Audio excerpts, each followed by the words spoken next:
Saludos amigos, hoy es 27 de agosto, mi nombre es Marcos Barchilón, les hablo desde Israel con las últimas noticias. Tropas de las FDI allanan un cambista de dinero en Ramallah acusado de financiar actividades de Hamas.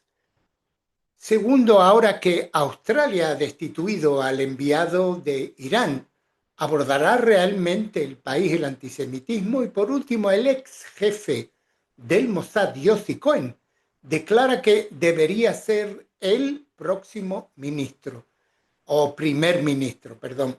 Las fuerzas de defensa de Israel lanzaron el martes una inusual redada diurna en la ciudad cisjordania de Ramallah contra una oficina de cambio de moneda local vinculada a Hamas. Según el ejército, soldados de la Brigada Regional Benjamín, junto con combatientes de la unidad de Comando du Devant y fuerzas de la policía fronteriza, irrumpieron en una casa de cambio acusada de transferir fondos operativos de Hamas para financiar actividades terroristas. La operación se llevó a cabo con la supervisión de inteligencia del Comando Central y el Shin Bet. Durante la redada, 5 sospechosos presuntamente involucrados en actividades terroristas fueron arrestados y cientos de miles de shekel identificados como fondos terroristas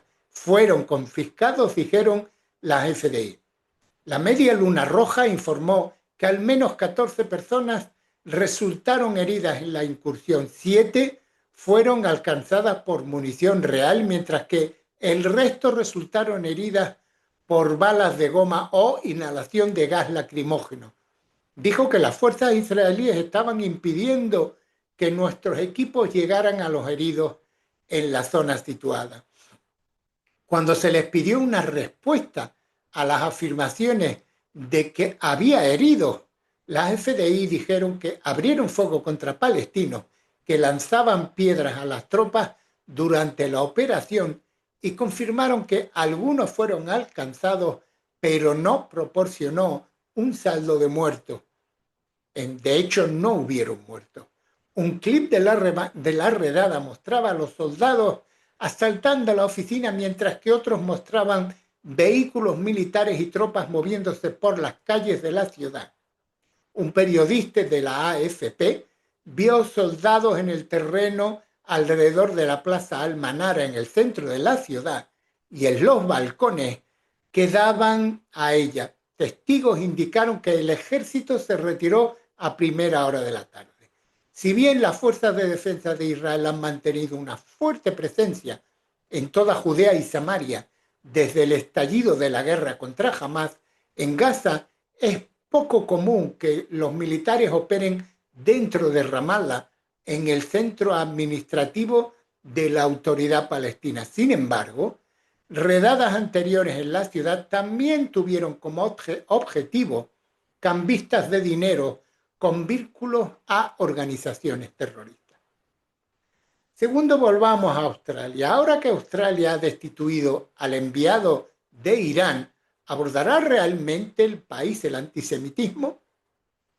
Lo primero es lo primero.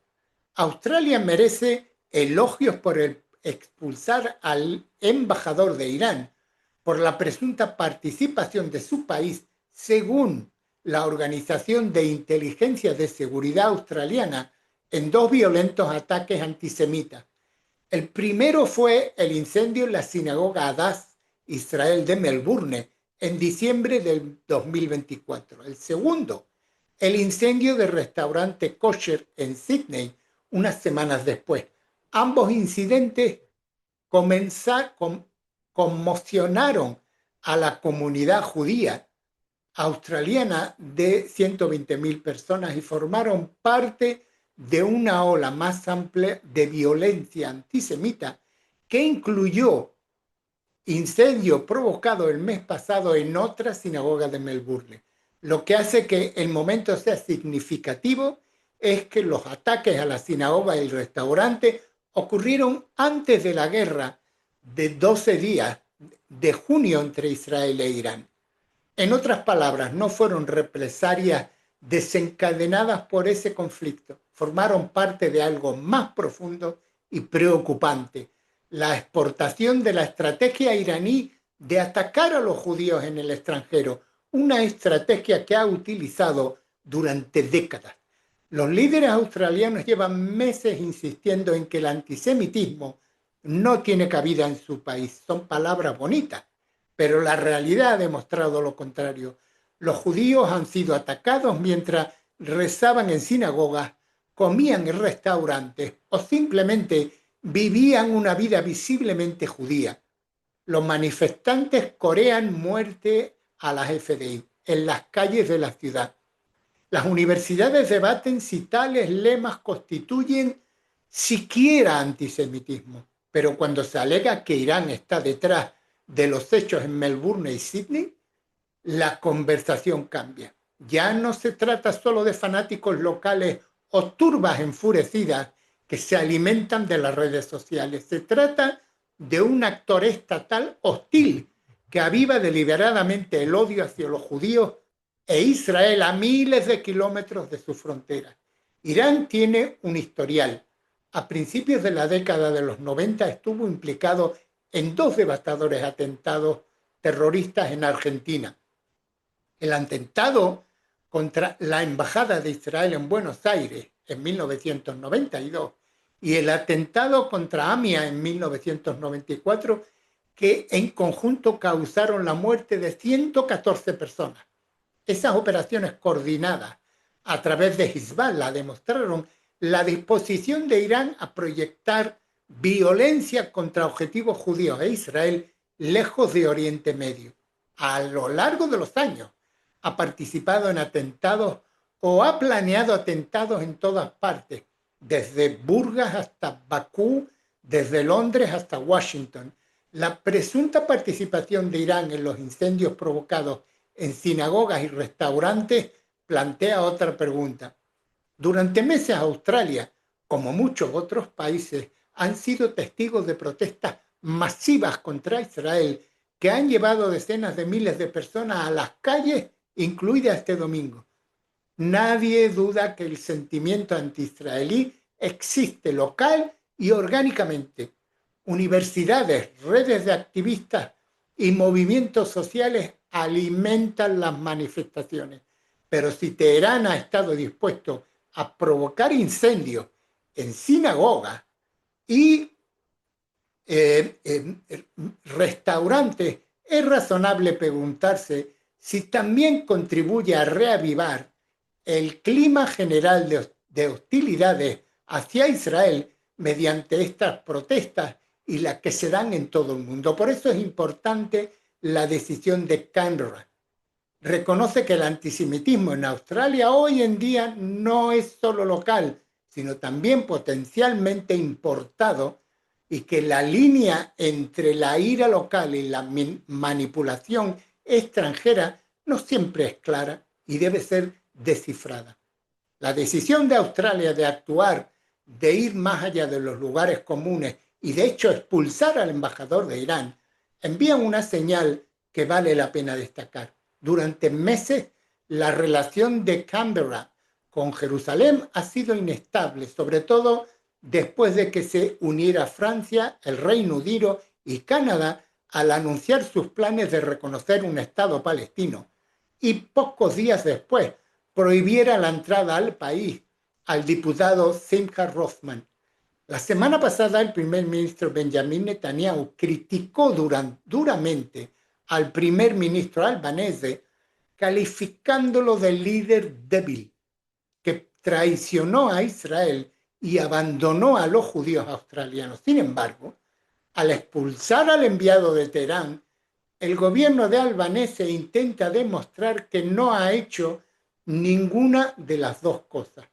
Reconoció que el antisemitismo en Australia hoy en día no solo es local, sino también importado, y que combatirlo requiere medidas concretas, no solo palabras. No solo palabras. Esta lección no debe pasar desapercibida para otros gobiernos. Lo ocurrido en Melbourne y Sydney no es exclusivo de Australia. Irán tiene un largo historial de objetivos judíos, de utilizar objetivos judíos en el extranjero como punto de presión contra Israel. Si su influencia se ha extendido a Australia, sin duda también se ha extendido a otros lugares. Australia actuó solo después de que sus sinagogas y restaurantes fueran atacados. Otros no deberían esperar antes de preguntarse si la influencia de Teherán también está presente en sus propias calles. La influencia maligna de Irán es global. Australia acaba de proporcionar una prueba de ello. Y por último, el ex jefe del Mossad, Yossi Cohen, declara que debería ser el próximo primer ministro. El jefe del Estado del Mossad, Yossi Cohen, dijo que en una entrevista transmitida el martes que cree que debería ser el próximo primer ministro del país y afirmó que Israel está presionando por un cambio real en el liderazgo.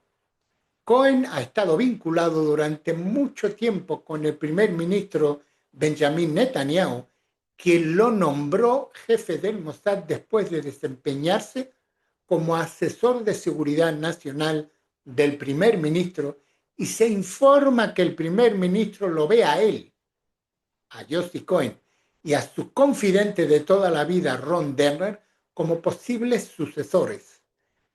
En una entrevista con el podcast de Yasmín Lucas, que se grabó antes de la guerra entre Israel e Irán en junio, Cohen declaró: el público está presionando mucho y para que se produzca un cambio real necesito ser primer ministro. No lo veo como una cuestión política, dijo, sobre el cargo de primer ministro. Lo veo de otra manera y creo que debería definirse de otra manera. En su opinión, es un rol de liderazgo y no necesariamente político. Desde tu ventana ves a toda la gente parada en los embotellamientos, sufriendo la falta de seguridad, la falta de unidad, el hacinamiento terrible y el alto coste de la vida, dijo sobre estos problemas. Nuestra sociedad está dividida y fragmentada y es muy dolorosa, especialmente después del 7 de octubre, continuó Cohen, refiriéndose al ataque liderado por Hamas en el 2023 que desencadenó la actual guerra de Gaza. Este producto de liderazgo que intentaré promover cuando hay una campaña electoral activa es el de un liderazgo nacional que es esencialmente unidad y seguridad. Cohen ha coqueteado con la idea de entrar en la política electoral en el pasado, pero aún no se ha lanzado formalmente. Cuando se le preguntó explícitamente durante el podcast si planeaba presentarse a las próximas elecciones, respondió: lo pensaré entonces si hay espacio para presentarme. Las próximas elecciones de Israel están programadas actualmente para el octubre de 2026. En fin, esto es lo que acontece hoy en día. Desde mi punto de vista, el señor Cohen digamos que podría ser una alternativa al señor Netanyahu, de las poquísimas que existen hoy en día dentro de Israel desde mi punto de vista. En fin, nada más por el día de hoy. Mi nombre es Marcos Barchilón. Les hablo desde Israel y les envío un cordial saludo.